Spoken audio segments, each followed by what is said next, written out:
नमस्कार, नवतेज टीवी देख रहे हैं आप और मैं आपके साथ हूं चंदा यादव। बुलेटिन की शुरुआत करेंगे। देश भर में पल्स पोलियो अभियान चलाया जा रहा है और इसी कड़ी में बांसवाड़ा जिले के छोटी सरवन टिकरिया सब सेंटर के जामालिया घाटा में 45 बच्चों को पोलियो की दवा पिलाई गई। बता दें, पोलियो की टीम नाव से सफर तय कर गांव पहुंची और बच्चों को पोलियो की दवा पिलाई है। बता दें, माही बेक वाटर गांव में लगभग 250 लोगों की जनसंख्या रहती है, जिसमें से 45 बच्चे 5 वर्ष तक की आयु के पाए गए हैं। और इस दौरान WHO के प्रतिनिधि डॉक्टर अक्षय व्यास और यूनिसेफ से मुदत माथुर भी मौजूद रही। डॉक्टर व्यास ने बताया कि टीम में Manoj supervisor ANM Ramcharan, CMHO Sangeeta, ASHA Narayani Devi ने सहयोग किया।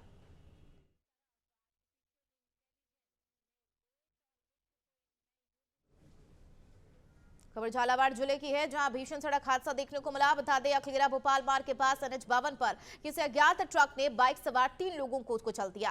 हादसे में बाइक सवार 2 महिलाओं की मौके पर मौत हो गई, वहीं बाइक चालक युवक भी घायल हुआ है।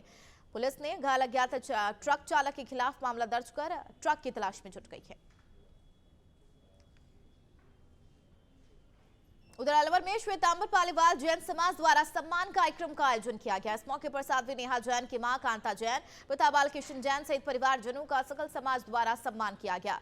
जानकारी के अनुसार 2021 में नेहा जैन का भाई अरिहंत जैन भी जैन मुनि की दीक्षा लेकर सामाजिक पारिवारिक सुख समृद्धि जीवन का त्याग कर परम पूज्य वीर सुंदर महाराज के नाम से जाना जाता है। इस मौके पर जैन समाज की महिला और पुरुष भारी संख्या में शामिल रहे। उधर माउंट आबू में अखिल ग्रामीण डाक सेवक संघ और राष्ट्रीय ग्रामीण डाक सेवक संघ के आह्वान पर अपनी मांगों को लेकर कर्मचारी आज से अनिश्चितकालीन की हड़ताल पर उतर गए हैं। ये लोग कर्मचारियों को स्थायी करने, 8 घंटे की ड्यूटी देने और स्थायी कर्मचारी के समान वेतन देने की मांग को लेकर उनके अनुरूप ही उन्हें सुविधा देने की मांग को लेकर हड़ताल पर उतरे हैं। हनुमानगढ़ जिले में विकसित भारत संकल्प यात्रा का आगाज 16 दिसंबर से होने जा रहा है, जिसको लेकर जिला कलेक्टर श्रीमती रुक्मिणी रिगार ने विभिन्न विभागों के साथ अहम बैठक की है और कार्यक्रम को प्रभावी रूप से क्रियान्वयन करने पर चर्चा की। इस दौरान DM JR ने बताया कि हनुमानगढ़ जिले में विकसित भारत संकल्प यात्रा को लेकर जिले को 4 रथ मिले हैं, जिसके कल शाम तक यहां पहुंचने की संभावना है। वहीं सभी विभागों को निर्देशित किया गया है कि विकसित भारत संकल्प यात्रा के तहत जिले भर में प्रत्येक दिन 2 विभिन्न ग्राम पंचायत में शिविरों का आयोजन किया जाएगा और केंद्र की महत्वाकांक्षी योजनाओं का लाभ आम आदमी तक पहुंचाया जाएगा। विकसित भारत जो कार्यक्रम है उसके लिए आज बैठक रखी गई। सभी अधिकारीगण उसमें मौजूद थे। चीफ सेक्रेटरी द्वारा जो निर्देश दिए गए उसकी पालना सुनिश्चित कराने के लिए बैठक का आयोजन किया गया।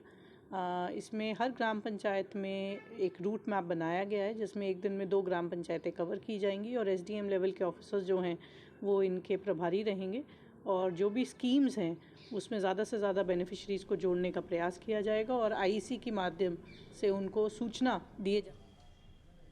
उधर राजस्थान में CM के नाम पर अब सस्पेंस खत्म हो चुका है। सांगानेर से BJP विधायक भजनलाल शर्मा को प्रदेश का मुख्यमंत्री चुना गया है, जिसके बाद कबूतर चौक पर कार्यकर्ताओं ने जमकर आतिशबाजी की और मिठाइयां भी बांटी। वहीं उन्होंने भारत माता की जय के नारे लगाए। इस मौके पर युवा मोर्चा अध्यक्ष राजेंद्र रिंगसिया, भगत सिंह, लक्ष्मी नारायण, शैलेश सहित कई युवा मौजूद रहे। सभी ने ब्राह्मण समाज के चेहरे को CM बनाने के लिए PM नरेंद्र मोदी का धन्यवाद किया है। राजस्थान के नए CM का ऐलान होते ही प्रदेश में जश्न का माहौल है। BJP ने भजनलाल शर्मा के प्रदेश का नया मुख्यमंत्री बनाने का फैसला किया है, जिसके बाद से ही भजनलाल के समर्थकों में खुशी की लहर है। वहीं CM बने पर पूर्व मंत्री बनवारी लाल शर्मा के निवास पर जश्न मनाया जा रहा है। उधर भजनलाल के CM बनाने की घोषणा के बाद से ही भाजपा कार्यकर्ताओं ने पटाखे फोड़कर और मिठाइयां बांटकर खुशी मनाई है।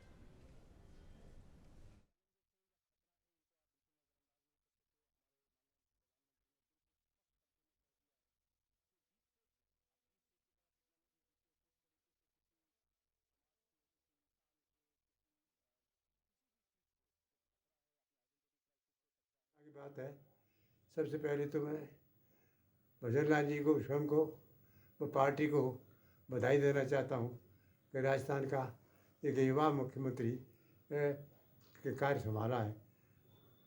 इसके लिए मैं भारत के प्रधानमंत्री, पार्टी के अध्यक्ष नड्डा साहब का, अमित शाह साहब का, अन्य अपने पार्टी सभी उच्च अधिकारियों का, संगठन का मैं बहुत बहुत धन्यवाद देना चाहता हूँ कि उन्होंने एक युवा को राजस्थान की कमान सौंपी है।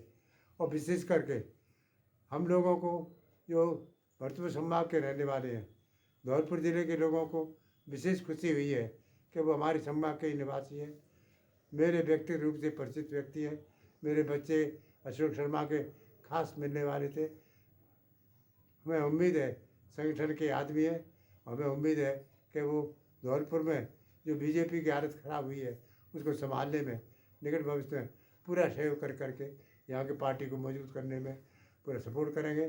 और यहाँ पर जो दूसरी पार्टियों का जो आतंक फैला रखा था, जो दबाव की राजनीति बनाई रखी, उसको दूर करने में पार्टी को मजबूत बनाने में अपना पूरा सहयोग देंगे, जैसा मैं उम्मीद करता हूँ। क्योंकि वो यहाँ के प्रभारी भी रहे हैं, यहाँ के आना जाना है, यहाँ की हर परिस्थितियों से पूर्ण रूप से परिचित है, ऐसी मेरी मानना है। राजस्थान में भजनलाल शर्मा को नया मुख्यमंत्री बनाया गया है। भजनलाल शर्मा सांगानेर से पहली बार विधायक बने हैं। वहीं विद्याधर नगर के विधायक दिया कुमारी और दूदू सीट से विधायक बने प्रेमचंद बैरवा को सूबे का उप मुख्यमंत्री बनाया गया। इसके साथ ही वासुदेव देवनानी को विधानसभा स्पीकर बनाया गया है। भजनलाल शर्मा को मुख्यमंत्री बनाए जाने पर विधान परिषद समाज ने केंद्रीय नेतृत्व का आभार जताया है और लिखवा गांव में प्रबंधकों ने एक दूसरे को मिठाई खिलाकर बधाई दी है। उधर बताया चले विधान परिषद फाउंडेशन के प्रदेश उपाध्यक्ष कैलाश व्यास लिखवा ने प्रधानमंत्री नरेंद्र मोदी सहित केंद्रीय नेतृत्व का आभार जताते हुए कहा कि भजनलाल शर्मा के नेतृत्व में प्रदेश का चहुमुखी विकास होगा।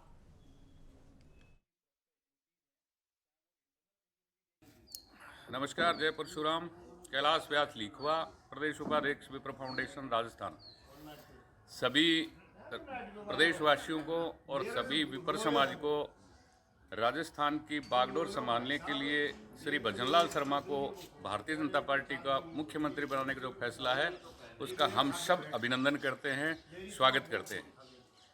हम उम्मीद करते हैं कि श्री भजनलाल शर्मा, जिनको संगठन का बहुत अच्छा अनुभव है और वो सभी समाजों को अपने साथ लेके निश्चित रूप से राजस्थान विकास का काम करते रहेंगे और एक उम्मीद रखते हैं कि इनके नेतृत्व में राजस्थान अग्रणी राज्य बनेगा और केंद्रीय नेतृत्व का आदरणीय प्रधानमंत्री नरेंद्र जी मोदी, अमित शाह जी, जेपी नड्डा जी, राजनाथ सिंह जी, वसुंधरा जी और प्रदेश अध्यक्ष सीपी जोशी, सभी का बहुत बहुत आभार कि उन्होंने ब्राह्मण समाज के एक युवा को ये मौका देके राजस्थान की बागडोर सौंपी है। सभी को बहुत बहुत बधाई।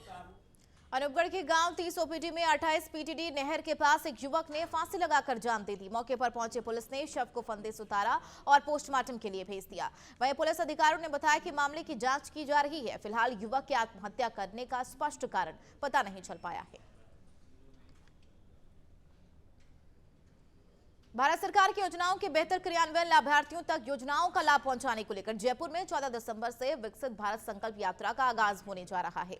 विकसित भारत संकल्प यात्रा के सफल आयोजन कलेक्टर सभागार में जिला कलेक्टर ने जिला स्तरीय अधिकारियों की बैठक ली। बैठक में उन्होंने यात्रा से संबंधित तैयारियों की समीक्षा की और इसके साथ ही अधिकारियों को दिशा निर्देश जारी किए। साथ ही उन्होंने बताया कि यात्रा के दौरान ड्रोन प्रदर्शन, स्वयं सहायता समूह और प्राकृतिक खेती के बारे में किसानों से बातचीत करेंगी।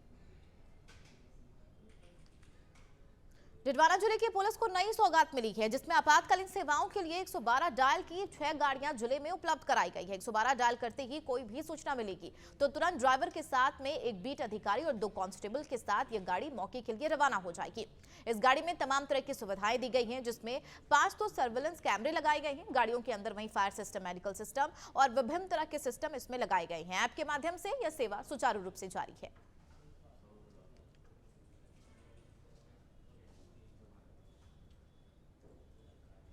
बीजेपी प्रदेश कार्यालय में जैसे ही मुख्यमंत्री के रूप में भजनलाल शर्मा का ऐलान हुआ, वैसे ही मालवीय नगर स्थित उनके आवास पर जश्न का माहौल सा बन गया। मुख्यमंत्री भजनलाल शर्मा के निजी आवास पर ढोल नगाड़ों के साथ समस्त सोसाइटी वासियों और शर्मा के साथ समर्थकों ने नाच गाते हुए खुशी का इजहार किया। सीएम भजनलाल शर्मा के आवास पर नवतेज टीवी की टीम पहुंची और उत्साहित समर्थकों से खास बातचीत की।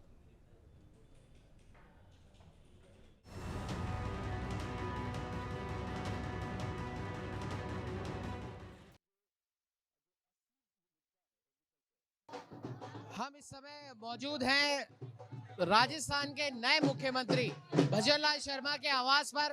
काफी उत्साह और जोश का माहौल है। आप देख सकते हैं तमाम ये महिलाएं यहाँ पर खड़ी हैं भावी मुख्यमंत्री भजनलाल शर्मा जी का स्वागत करने के लिए। क्या कहना चाहेंगे? बिल्कुल, आज जनमानस में कार्यकर्ताओं में बहुत उमंग का माहौल है और बीजेपी ने वही किया है कि हाँ भाई, शीर्ष से वही कहते हैं ना कि बिल्कुल पिछड़ा, जो कि पीछे भी हो आगे भी हो, वो कोई भी कार्यकर्ता आज कहीं पर भी पहुंच सकता है अपनी मेहनत और लगन के साथ में। और जैसा कि आप लोग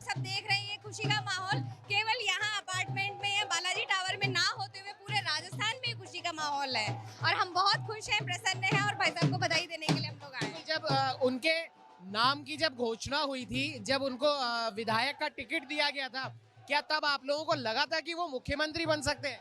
हाँ, हमें तो लगा था बहुत अच्छा, मतलब उनको लग रहा था हमें कैबिनेट में उनको कोई दिया जाएगा, जगह दी जाएगी। लेकिन जब और हमने उनके साथ बहुत मेहनत की है, हाईएस्ट वोटों से जितवाया है। और मतलब ये लगा लीजिए, मुख्यमंत्री का जैसे टीवी पे आया तुरंत हमें लगा कि यही मुख्यमंत्री बनेंगे। नाम आया था, हमने देखा था, कई लोग बोल रहे थे डिप्टी सीएम बनेंगे, हमने कहा नहीं, ये तो सीएम ही बनेंगे। बहुत मतलब दिल से, इतनी दिल से खुशी हम बता नहीं सकते। आप इसी अपार्टमेंट में रहते हैं, अब आप एक मुख्यमंत्री के साथ इस अपार्टमेंट में रहेंगे, क्या कहना चाहिए? मैं यहाँ से एक्चुअली प्रेसिडेंट हूँ और हम अंकल को देखते हो, हमें भजनलाल अंकल है, वो 10 साल से यहाँ रह रहे हैं और मैं भी काफ़ी टाइम से 10 साल से यहीं रह रही हूँ। तो मुझे मतलब वो एक डाउन टू अर्थ वो है, और ये नहीं है कि किसी का शुरू से हमने देखा कि राजनीति में उनका 30 साल से हम देख रहे हैं कि वो राजनीति के अंदर, और हमें शुरू से बहुत अच्छा लग रहा है कि बहुत अच्छा उन्होंने काम किया, बिल्डिंग के लिए भी किया, बाहर भी जो करते हैं, फैमिली को कम समय दे पा रहे हैं, इस वजह से बहुत सेक्रीफाइसेस करके आज वो यहाँ तक पहुँचे हैं। कुछ और लोग भी यहाँ पर हैं जो काफी उत्साहित हैं, मुख्यमंत्री भजनलाल जी को बनाया है, उससे उनसे भी हम जानेंगे, क्या कहना चाहेंगे? हम बहुत कुछ कहना चाहेंगे। हमारे भरतपुर डिस्ट्रिक्ट से पहले सीएम बने हैं, पूर्वी राजस्थान से पहले सीएम है ये, तो इससे पहले कोई भरतपुर से ना ही कोई पूर्वी राजस्थान से कोई सीएम बना है, इसलिए हमें बहुत खुशी हुई है। और भरतपुर डिस्ट्रिक्ट के मतलब भरतपुर ही नहीं है, पूरे राजस्थान में भारी विकास होगा। कुछ और लोग भी हमारे साथ मौजूद हैं जो इसी अपार्टमेंट में रहते हैं। इस अपार्टमेंट वालों को भी शायद पता नहीं होगा कि अब वो एक राजस्थान के मुख्यमंत्री भजनलाल जी के साथ इस अपार्टमेंट को वो शेयर करेंगे, और इस अपार्टमेंट के कुछ और लोग हैं, उनसे हम जानना चाहेंगे, क्या कहना चाहेंगे? हमें बहुत खुशी हो रही है, भजनलाल शर्मा जी को मुख्यमंत्री बनाया गया है। हालांकि पहले उनका नाम नहीं था, लेकिन एकदम से नाम आया और पूरी सोसाइटी खुशी से नीचे आ गई है, सब झूम रहे हैं, बहुत खुशी है सब। आप क्या कहना चाहोगे? सर हमें भी बहुत खुशी है, हम इतने सालों से उनके साथ रह रहे हैं, तो बहुत अच्छा वक्त बीता है, उनके साथ आगे भी रहेगा। पूरी सोसाइटी बहुत खुश है, इनफैक्ट पूरा सांगानेर, इनफैक्ट पूरा राजस्थान खुश है। और तो आपने देखा कि जिस प्रकार से ये तमाम जो इस सोसाइटी में रहते हैं, इनको भी नहीं पता था कि एक जो भावी मुख्यमंत्री है उसके साथ इस अपार्टमेंट को वो शेयर कर रहे हैं। इनकी खुशी का अंदाजा आप यहाँ पर लगा सकते हैं। इनसे भी पूछना चाहेंगे, क्या कुछ आप कहना चाहेंगे? सांगानेर के लिए ये बहुत ही प्राउड और प्रसन्नता की बात है कि यहाँ से पहली बार कोई विधायक जीत के मुख्यमंत्री बना है, और ये बहुत अच्छी बात है। और सांगानेर के साथ साथ सांगानेर की जनता को भी बहुत खुशी है, और हम सब लोगों को बहुत खुशी है इससे। धन्यवाद। बिल्कुल, जिस प्रकार से न सिर्फ सांगानेर बल्कि इनका कहना है कि पूरा राजस्थान इस बात से खुश है, पहली बार विधायक बने और पहली बार ही मुख्यमंत्री बने। कुछ और लोगों से भी बात करते हैं, क्या कहना चाहेंगे?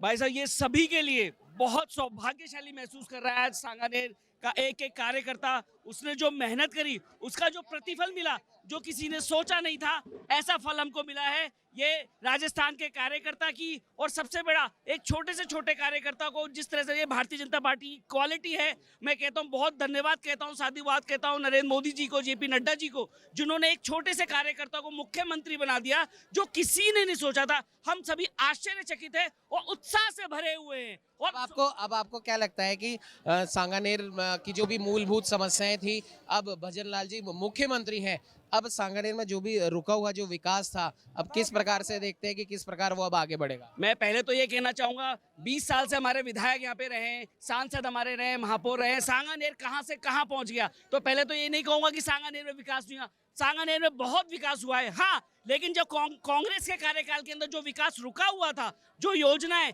कांग्रेस ने रोक रखी थी, हमारे विधायकों को और हमारे पार्षदों को काम नहीं करने दिया था, हमारे महापौर तक को परेशान किया था कांग्रेस सरकार ने, आप उस सबसे हमें निजात मिल चुकी है। और अब पूरी शक्ति के साथ और पूरी समर्पण के साथ सांगानेर का विकास होगा।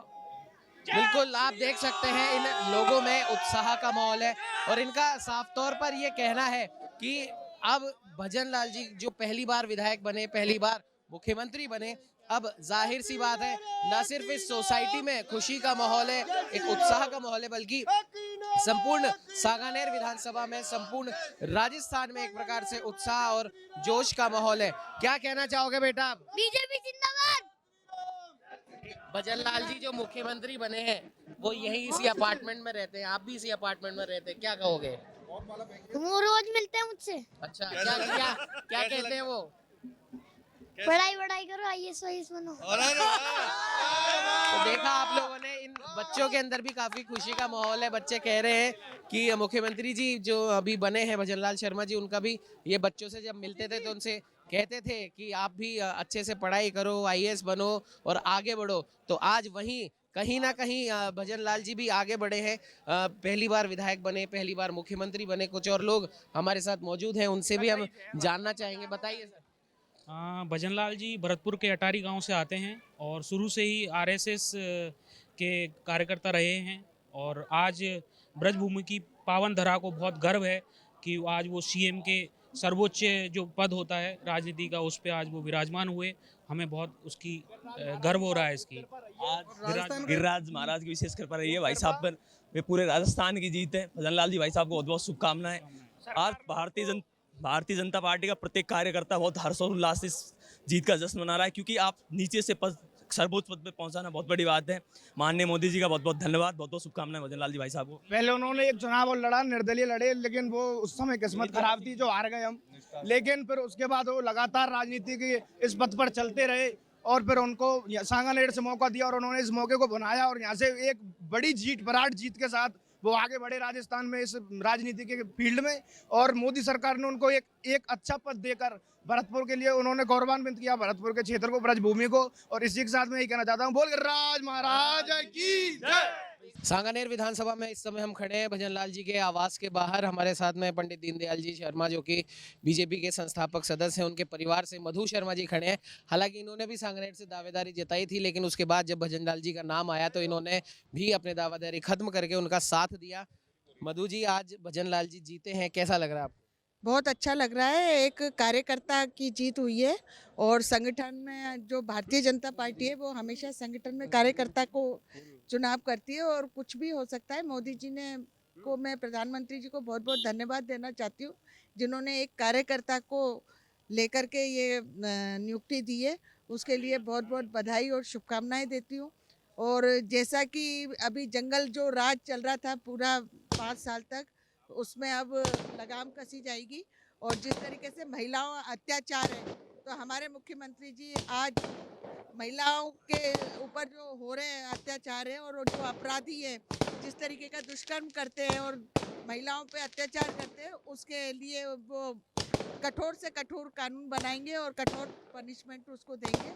तो मैं बहुत बहुत एक तो भजन लाल जी को भी बहुत बहुत शुभकामनाएं देना चाहती हूँ, जिन्होंने कार्यकर्ता के रूप में 3 बार के महामंत्री रह करके कार्य किया, उसके लिए बहुत बहुत बधाई, शुभकामनाएं।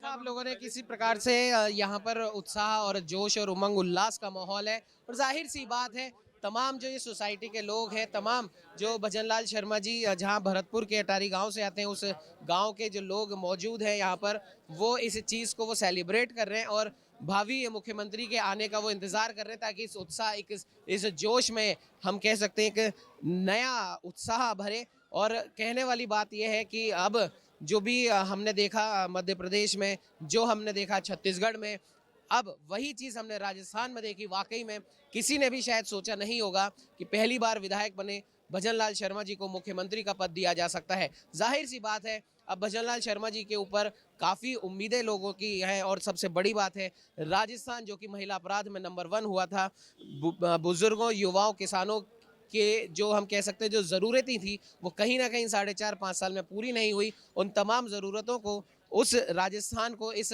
अपराध के दलदल से बाहर निकालना एक सबसे बड़ी चुनौती भजन लाल जी के सामने होगी। और अब देख सकते हैं जिस प्रकार से हमारे सामने जो ये जो माहौल है जो दिखाई दे रहा है, वो कहीं ना कहीं हम कह सकते हैं सेलिब्रेट कर रहा है। सोसाइटी के लोग भजन लाल शर्मा जी की इस जीत को सेलिब्रेट कर रहे हैं और इंतज़ार कर रहे हैं अपने भावी मुख्यमंत्री का। सहयोगी कैमरामैन अजय के साथ उमंग माथुर, नवतेज टीवी, जयपुर। राजस्थान में बीजेपी को प्रचंड बहुमत मिलने के बाद मुख्यमंत्री के नाम का ऐलान हो गया है। भजन लाल शर्मा को राजस्थान का नया मुख्यमंत्री बनाया गया है। बता दें सुबह से चल रही भाजपा विधायक दल की बैठक में नाम पर मुहर लग गई। वहीं दिया कुमारी और प्रेमचंद बैरवा को डिप्टी CM बनाया गया है। राजस्थान मुख्यमंत्री के नाम की घोषणा के बाद भाजपा कार्यालय के बाहर समर्थकों में खुशी की लहर दौड़ी, तो वहीं भजन लाल शर्मा के नाम के नारे भी लगे। सुबह से विधायक दल की कह सकते हैं वीजीपी में मीटिंग चल रही थी और जिसका सब लोगों को इंतज़ार था प्रदेश के सीएम का, तो प्रदेश के सीएम का नाम सामने आ गया है। बता दें कि जो भजनलाल शर्मा है उनका नाम एज ए सीएम मुख्यमंत्री के रूप में भजनलाल शर्मा का नाम सामने आया है। जानना चाहेंगे सर, जानना चाहते हैं आपसे कि भजनलाल शर्मा का नाम सामने आया है। ये एक नया चेहरा है और पार्टी ने इसको अपने हिसाब से देखते हुए और बहुत अच्छा डिसीजन लिया है। एक नए कैंडिडेट के ऊपर इतना बड़ा जिम्मेदारी देना अपने आप में एक बहुत बड़ी बात है और उन्होंने अपने कर्तव्य को निभाएंगे और पार्टी के लिए एक बहुत बड़ा चेहरा है ये। तमाम लोग जो हैं भजनलाल शर्मा का नाम सामने आने पे खुशियां मना रहे हैं। जानना चाहेंगे सर कि भजनलाल शर्मा का नाम सामने आया है मुख्यमंत्री के रूप में, क्या कुछ कहना चाहेंगे? अजूबा है, अचानक नाम लॉन्च किया है भैया मोदी जी ने और हम बहुत खुश हैं। हम उनके कार्यकर्ता रहे हैं और संगठन में उन्होंने बहुत आगे 10 साल काम किया है महामंत्री पद पे। हम चाहते हैं ऐसे ही आदमी को आगे बढ़ाया जाए ताकि राजस्थान तरक्की पे तरक्की करता जाए। सर जानना चाहेंगे इस बार जो कह सकते हैं कि सरकार और जो बैठक ने इस बार जो निर्णय लिए वो चौंकाने वाले, चाहे मध्य प्रदेश को देखा जाए, चाहे छत्तीसगढ़ को देखा जाए, तमाम जो निर्णय लिए जा रहे हैं चौंकाने वाले हैं, इस बारे में क्या कहेंगे? ये शीर्ष नेतृत्व का मामला है, ये वो ही करते हैं। मोदी जी अमित शाह जी के जो निर्णायक वोट होते हैं वो ही करते हैं सारे। सर भजनलाल शर्मा का नाम सामने आया है, क्या कुछ कहना चाहेंगे? मुख्यमंत्री के रूप में इस बार प्रदेश का जो मुख्यमंत्री है भजनलाल शर्मा को चुना गया है, क्या कुछ कहना चाहेंगे? देखो, भजनलाल शर्मा एक अनुभवी मजेदार कार्यकर्ता है। भारतीय जनता पार्टी के लिए शुरू से समर्पित रहे हैं, आरएसएस से जुड़े हुए हैं, मोदी अमित शाह नड्डा की नीति पर चलने वाले हैं और सबका साथ सबका विकास समन्वय बैठा के काम करते हैं। संगठन हो, सत्ता हो, जमीन हो, बाहर हो, सब जगह। और पार्टी के लिए उन्होंने इतने काम किया है, इतना मान सम्मान रखा है, इस पद को बखूबी निभाएंगे। उनको जो कार्य पार्टी ने आज तक दिया है उस कार्य को उन्होंने आज तक बहुत ही बड़े अच्छे से निभाया और मोदी जी, नड्डा जी, अमित शाह की उम्मीदों पर खरा उतरेंगे, राजस्थान की पूरी जनता की उम्मीदों पर खरा उतरेंगे। जो उम्मीदें उनसे लोगों ने की है उससे ज़्यादा काम करके दिखाएंगे। अनुभवी और मेहनती कार्यकर्ता हैं। जय जय राजस्थान। सर बताएंगे कि ना भजनलाल शर्मा का नाम हालांकि सामने नहीं था, लेकिन एकदम से उनका नाम मुख्यमंत्री के रूप में चौंकाने वाला एक खुलासा अगर कह सकते हैं विधायक दल की बैठक में इस बार हुआ है, क्योंकि सुबह से ही बैठक चल रही थी, तो क्या कुछ कहेंगे? ये तो भाजपा की रीति और नीति है। भाजपा बदल गई, भाजपा ने देश बदल दिया, देश को इतना आगे ले गई, क्योंकि उनके यहाँ भी ये वो नहीं रहा कि ये नाम चल गया, वो नाम चल गया, मीडिया ने ये नाम चला दिया, ऐसा कुछ नहीं है। मोदी जी जो करते हैं सोच समझ के करते हैं, बहुत आगे की दूरदर्शी उनकी सोच है, बिल्कुल अच्छे तरीके से करते हैं। भजनलाल शर्मा को उन्होंने चुना है तो बहुत अच्छे कार्य के लिए चुना होगा। मोदी जी इस देश में। सर जानना चाहेंगे भजनलाल शर्मा का नाम मुख्यमंत्री के रूप में सामने आया है, क्या कुछ कहना चाहेंगे? क्योंकि एकदम से चौंकाने वाला नाम सामने आया है और कह सकते हैं कि कहीं ना कहीं ब्राह्मण को आगे इस बार बढ़ा है। देखिए, संगठन में प्रधानमंत्री जी और हमारा संगठन अच्छे कार्यकर्ता की परख करता है और भजनलाल जी भाई साहब संगठन में काफ़ी समय से काम कर रहे हैं, उनको संगठन का बहुत बड़ा अनुभव है, तो उनकी खोज संगठन की खोज है। सर इस बार का चुनाव था, कमल के चेहरे पे लड़ा है, तो कह सकते हैं कि इस बार नया चेहरा कमल ने जो निकाला है वो नया चेहरा निकाला है। हाँ, इस बार उन्होंने ऐसा विजन रखा है प्रधानमंत्री जी ने, संगठन ने, कि कुछ ऐसे लोग आए जो आगे तक समय तक पार्टी को और आगे लेके जाए। भजनलाल शर्मा का नाम सामने आया मुख्यमंत्री के रूप में, क्या कुछ कहना चाहेंगे? ये मुख्यमंत्री के नाम पे प्रधानमंत्री जी का फितरत ऐसा ही है कि डिस्क्लोज नहीं होता। कांग्रेस राज के अंदर, कांग्रेस राज में पेपर लीक होते थे, यहाँ सीएम का नाम लीक नहीं हुआ ना, बहुत बड़ी बात है ये। सर जानना चाहेंगे आपसे कि मुख्यमंत्री जो कह सकते हैं कहीं भी भजनलाल शर्मा जी का नाम सामने नहीं था, लेकिन एक चौंकाने वाला जो फैसला कह सकते हैं बैठक में सामने आया, क्या कुछ कहना चाहेंगे? बिल्कुल, हमारे प्रधानमंत्री नरेंद्र मोदी जी एक ऐतिहासिक फैसला करते हैं। हमारे भजनलाल जी बहुत डेडिकेटेड हैं, ये संगठन के प्रेमी हैं, शुरू में सरपंच थे, 15 साल से प्रदेश के महामंत्री हैं और सभी को साथ लेकर और राजस्थान का बहुत अच्छा विकास करेंगे। भजनलाल जी सबको साथ लेंगे और संगठन प्रेम में किसी तरह का कोई भेदभाव नहीं करेंगे। बहुत मजबूत मुख्यमंत्री बनाया है। भजन लाल जी को। सर आपसे जानना चाहेंगे कि इस बार जो कह सकते हैं सीएम के चाहे कहीं का भी हो, नए नए चेहरे सामने आ रहे हैं, नए नाम सामने आ रहे हैं, चौंकाने वाले नाम सामने।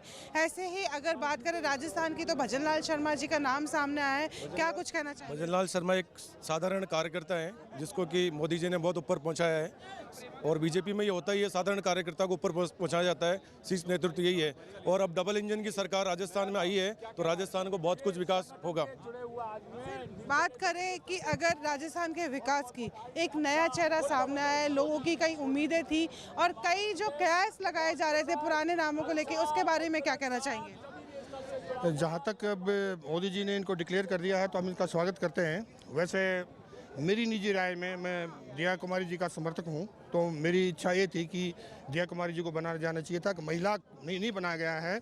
भारतीय जनता पार्टी है वो 30% कम से कम महिलाओं को बनाना चाह रही थी और उन्होंने महिला विधेयक भी पारित किया है, तो एज एन एडवोकेट तो हमारी इच्छा थी कि क्योंकि यहाँ पर कोई महिला को बनाया जाना चाहिए था और महिला के रूप में दिया कुमारी जी को बनाया जाना चाहिए था, वो ऐसा नहीं हुआ है, तो इससे थोड़ा हम हतोत्साहित हैं। अदरवाइज़ हम स्वीकार करते हैं कि हम भारतीय जनता पार्टी के कार्यकर्ता हैं और मैं विधि प्रकोष्ठ से संबंध रखता हूं, तो हम उनका स्वागत अवश्य करते हैं कि साहब उन्होंने जो बनाया वो अच्छा बनाया है, लेकिन महिला को बनाया जाना चाहिए था और दिया कुमारी जी को बनाया जाना चाहिए था। ये मेरी निजी राय है। तो ये हमारे साथ जो कह सकते हैं प्रदेश के तमाम लोग थे जिनका कहना था, कई लोग भजन लाल शर्मा के मुख्यमंत्री बनने में खुश भी हैं, तो कई लोग थोड़े से निराश भी नजर आ रहे हैं। कह सकते हैं कि अब जो सीएम हैं उनके कार्य को देखना होगा, कहीं ना कहीं कह सकते हैं इनकी नाराजगी को वो साधने की कोशिश भी करेंगे। कैमरा पर्सन राकेश के साथ मैं शिवानी शर्मा, नवतेज टीवी, जयपुर।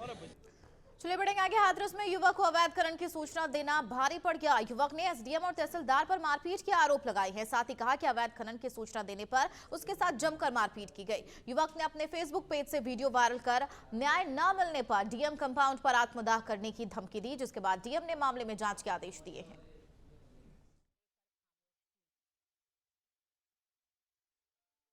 जी, कल जनता दर्शन में एक व्यक्ति आए थे जिन्होंने इस तरह की शिकायत की, तो ये गंभीर शिकायत थी, तो उसके क्रम में जो है एडीएम साहब को जांच अधिकारी नामित किया गया है। तो जैसे ही जांच कंप्लीट होगी उसके बाद फिर कोई कमेंट किया जाएगा।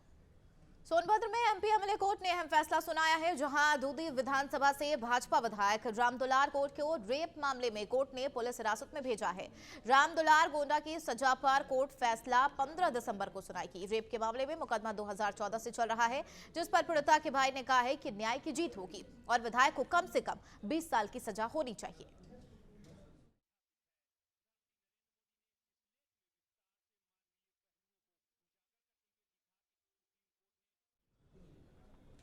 यूपी में हलाल सर्टिफिकेशन वाले उत्पादों को बनाने, उनके भंडारण, वितरण और बिक्री पर उत्तर प्रदेश सरकार के द्वारा रोक लगा रखी है, जिसको लेकर प्रशासन लगातार कार्रवाई कर रहा है और कुछ कंपनियों को बैन कर उनके खिलाफ केस भी दर्ज किया है। इसी कड़ी में जनपद अलीगढ़ की कोतवाली सिविल लाइन इलाके में अलवहीर दुकान पर हलाल सर्टिफिकेट प्रोडक्ट बेचे जाने की सूचना प्रशासन को मिली थी। इसी सूचना पर अपर नगर मजिस्ट्रेट द्वितीय की अगुवाई में एफडीए की टीम के द्वारा अलवहीर दुकान पर छापेमार कार्रवाई की गई। इस दौरान अलवहीर दुकान पर हलाल सर्टिफिकेट प्रोडक्ट मिलने के बाद एफडीए की टीम ने हलाल प्रोडक्ट को सील कर सैंपल लखनऊ प्रयोगशाला भेजते हुए जांच रिपोर्ट आने के बाद कार्रवाई किए जाने की बात कही है।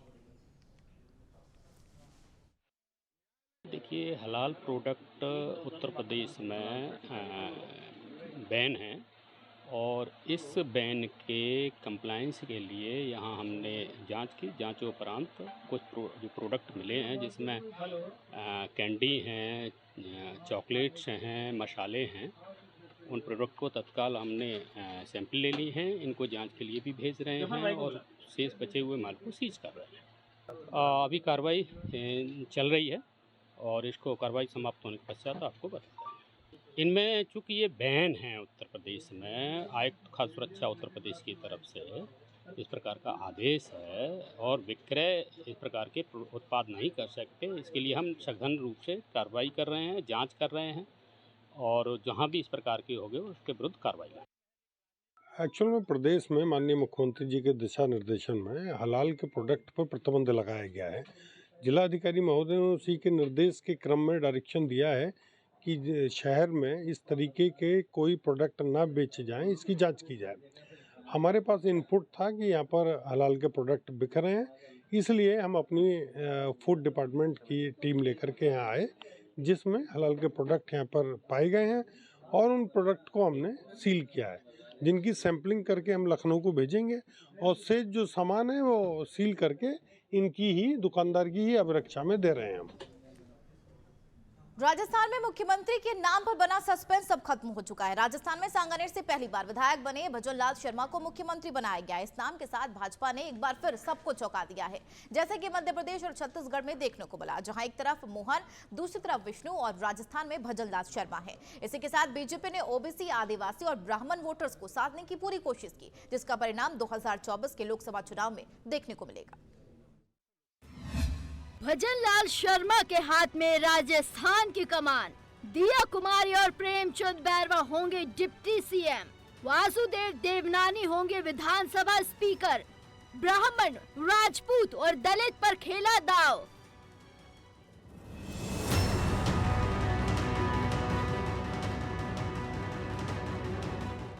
भजन लाल शर्मा एक ऐसा नाम जिसने सबको चौंका दिया, जिसके हाथ में बीजेपी ने राजस्थान की कमान सौंपी।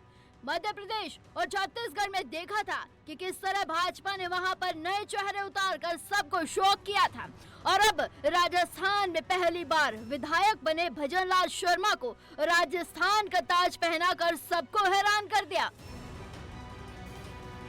तो वहीं पूर्व सीएम वसुंधरा राजे ने भजन लाल शर्मा के नाम का प्रस्ताव रखा था। इसके साथ साथ दिया कुमारी और प्रेमचंद बैरवा को डिप्टी सीएम बनाया गया। वहीं आपको बता दें कि दिया कुमारी विद्याधर नगर से विधायक और प्रेमचंद बैरवा जयपुर जिले के दूदू सीट से विधायक हैं। तो वहीं अजमेर उत्तर से विधायक वासुदेव देवनानी को विधानसभा स्पीकर बनाया, और इसी के साथ ब्राह्मण को मुख्यमंत्री, राजपूत को उप मुख्यमंत्री बनाकर सामान्य वर्ग में भी भाजपा ने एक बड़ा मैसेज दे दिया है। वहीं प्रेमचंद बैरवा को उप मुख्यमंत्री बनाकर दलित कार्ड भी खेल दिया है। आपको बता दें कि जिसका परिणाम 2024 के लोकसभा चुनाव के परिणामों में देखने को मिलेगा। वहीं आपको बता दें कि भरतपुर के रहने वाले भजन लाल शर्मा संगठन में लंबे समय से कार्यरत हैं। शर्मा ने प्रदेश महामंत्री के तौर पर कार्य करते रहे हैं। तो वहीं भजन लाल शर्मा 4 बार प्रदेश महामंत्री भी रहे हैं, साथ ही आरएसएस और एबीवीपी से भी जुड़े रहे हैं। और आपको बता दें कि संगठन में उनकी महत्वपूर्ण भूमिका के लिए मुख्यमंत्री पद का तोहफा दिया गया है उनको। साथ ही साथ आपको ये भी बता दें कि विधायक दल की बैठक से पहले एक ग्रुप फोटो खींची गई, जिसमें भजन लाल शर्मा आखिरी पंक्ति में खड़े थे, लेकिन उसके कुछ क्षणों बाद ही वो सीएम की रेस जीतने में कामयाब रहे। सबसे पहले तो मैं हमारे देश के यशस्वी प्रधानमंत्री सम्मानीय नरेंद्र मोदी जी को धन्यवाद देना चाहता हूं। मैं हमारी पार्टी के राष्ट्रीय अध्यक्ष सम्मानीय जेपी नड्डा जी को धन्यवाद देना चाहता हूं। सम्मानीय हमारे गृह मंत्री अमित शाह जी को धन्यवाद देना चाहता हूं।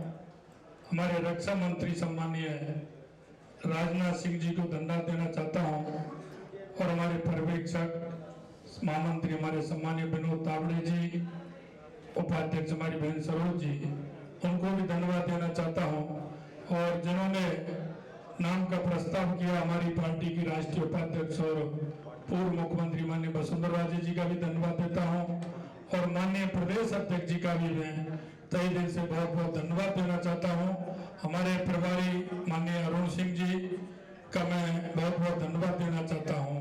हमारे चुनाव के प्रभारी माननीय प्रहलाद जोशी जी, बहन विजय राठकर जी, हमारे संगठन के महामंत्री माननीय चंद्रशेखर जी, और मैं मेरे साथ उप मुख्यमंत्री बहन दिया जी और प्रेमचंद जी बैरवा जी को भी धन्यवाद देना चाहता हूं। और स्पीकर के रूप में जिनका लंबा अनुभव है, ऐसे वासुदेव जी देवनानी जी को भी बहुत बहुत धन्यवाद देना चाहता हूं। और मैं इतना विश्वास दिलाना चाहता हूं कि राजस्थान की ये जो टीम है, राजस्थान के जो सभी हमारे विधायक हैं, निश्चित रूप से जो राजस्थान की अपेक्षा है हमसे, भारतीय जनता पार्टी से, हम माननीय हमारे यशस्वी प्रधानमंत्री नरेंद्र मोदी जी के नेतृत्व में हम राजस्थान का पूरी तरह से सर्वांगीण विकास किसी भी क्षेत्र में हो, निश्चित रूप से हम पूरा करेंगे। ये मैं आप सभी को विश्वास दिलाता हूँ। वहीं आपको बता दें कि दिया कुमारी की बात करें, जिन्हें डिप्टी सीएम बनाया गया है, तो दिया कुमारी विद्याधर नगर से विधायक हैं। दिया कुमारी ने 2013 में सवाई माधोपुर से चुनाव लड़ा और जीता भी, जिसके बाद 2019 में दिया कुमारी ने राजसमंद से लोकसभा का चुनाव लड़ा और सांसद बनी। हालांकि सीएम की रेस में दिया कुमारी का नाम सबसे आगे चल रहा था, लेकिन उन्हें डिप्टी सीएम बनाया गया। प्रेमचंद बैरवा, जिन्हें भी डिप्टी सीएम बनाया गया। प्रेमचंद बैरवा जयपुर की दूदू सीट से विधायक हैं। बैरवा के राजनीतिक जीवन की शुरुआत अखिल भारतीय विद्यार्थी परिषद के साथ हुई थी। वहीं आपको बता दें, साल 2000 में दूदू के वार्ड 15 से जिला परिषद सदस्य के रूप में जीत दर्ज की, तो वहीं साल 2013 में बैरवा ने दूदू से विधायकी का चुनाव भी जीता। और जिस तरीके से भाजपा ने तीनों राज्यों एमपी, छत्तीसगढ़ और राजस्थान में सीएम और डिप्टी सीएम के चेहरे घोषित किए हैं, उससे बीजेपी ने सोशल इंजीनियरिंग का उदाहरण पेश किया है। ऐसे में भाजपा ने एक तीर से दो शिकार किए हैं, जहां एक तरफ सीएम के तौर पर ऐसे चेहरे सामने लाए हैं जिन पर किसी को कोई आपत्ति नहीं, वहीं दूसरी तरफ भाजपा ने बहुत बड़े वर्ग के रूप में ओबीसी, आदिवासी, राजपूत, दलित और राजपूतों को साधा है। आपको ये भी बता दें कि बीजेपी ने अपनी लोकसभा चुनाव की तैयारी दिखा दी है। कहने को तो सीएम की रेस थी, लेकिन असल तैयारी तो लोकसभा चुनाव की है। और अब इस सब से विपक्ष की टेंशन भी बढ़ गई है। आपको बता दें कि एमपी में ओबीसी चेहरा घोषित कर जातिगत मुद्दे की बॉल को अपने पाले में ले लिया है, तो छत्तीसगढ़ में आदिवासी चेहरे को आगे लाकर कहीं न कहीं आदिवासियों का दिल जीत लिया है, तो राजस्थान में भजनलाल शर्मा से ब्राह्मण वोटर्स को साध लिया है। और अब विपक्ष भी पूरे जोर शोर से अपने गठबंधन इंडिया को मजबूत करने में जुट जाएगा। अब देखने वाली बात होगी कि बीजेपी इस मास्टर स्ट्रोक से बीजेपी को कितना फायदा मिलेगा। Bureau report, Navtej TV. Delhi में से जवाहरलाल नेहरू विश्वविद्यालय भारत ही नहीं पूरी दुनिया में प्रचलित है, चाहे फिर वो विश्वविद्यालय में मिलने वाली शिक्षा हो या फिर विश्वविद्यालय परिसर में आए दिन होने वाले दंगे। इन दंगों की वजह से कई बार लोगों को जेल तक जाना पड़ जाता है। लेकिन यहाँ होने वाले विवाद इस लेवल पर होते हैं कि दिल्ली की केजरीवाल सरकार ही नहीं बल्कि केंद्र सरकार भी परेशान है। यहाँ से उठने वाली चिंगारी कब पूरे देश में आग की तरह फैल जाती है पता नहीं चलता। रिपोर्ट देखिए।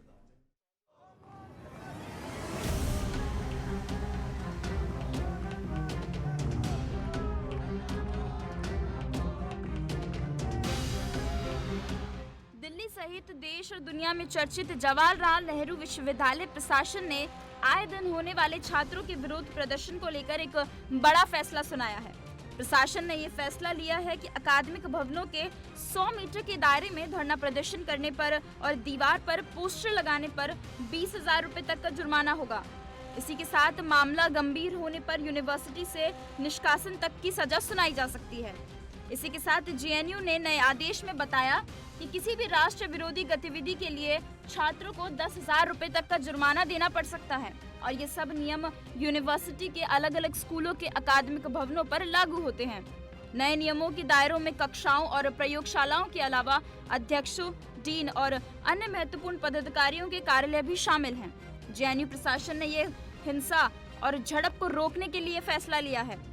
इसी के साथ आपको बता दें कि पहले जेएनयू प्रशासनिक ब्लॉक के 100 मीटर के भीतर विरोध प्रदर्शन हुआ करता था, लेकिन अब दिल्ली हाईकोर्ट के आदेश के बाद इन क्षेत्रों में विरोध प्रदर्शन को प्रतिबंधित कर दिया गया। नए नियमों के अनुसार किसी छात्र पर शारीरिक हिंसा, दूसरे छात्र, कर्मचारी या संकाय सदस्य को गाली देने और पीटने पर 50,000 रुपए तक का जुर्माना लगेगा। चीफ प्रॉक्टर ऑफिसर की ओर से जारी आदेश के मुताबिक किसी धर्म, जाति या समुदाय या असहिष्णुता या राष्ट्र विरोधी गतिविधियां करने पर 10,000 रुपए का जुर्माना लगाया जाएगा। अपमानजनक, धार्मिक, सांप्रदायिक, जातिवादी या राष्ट्र विरोधी टिप्पणियों वाले पोस्टर या पैम्पलेट को छापने, प्रकाशित और प्रचार करने पर या चिपकाने पर प्रवेश पर पाबंदी लगेगी।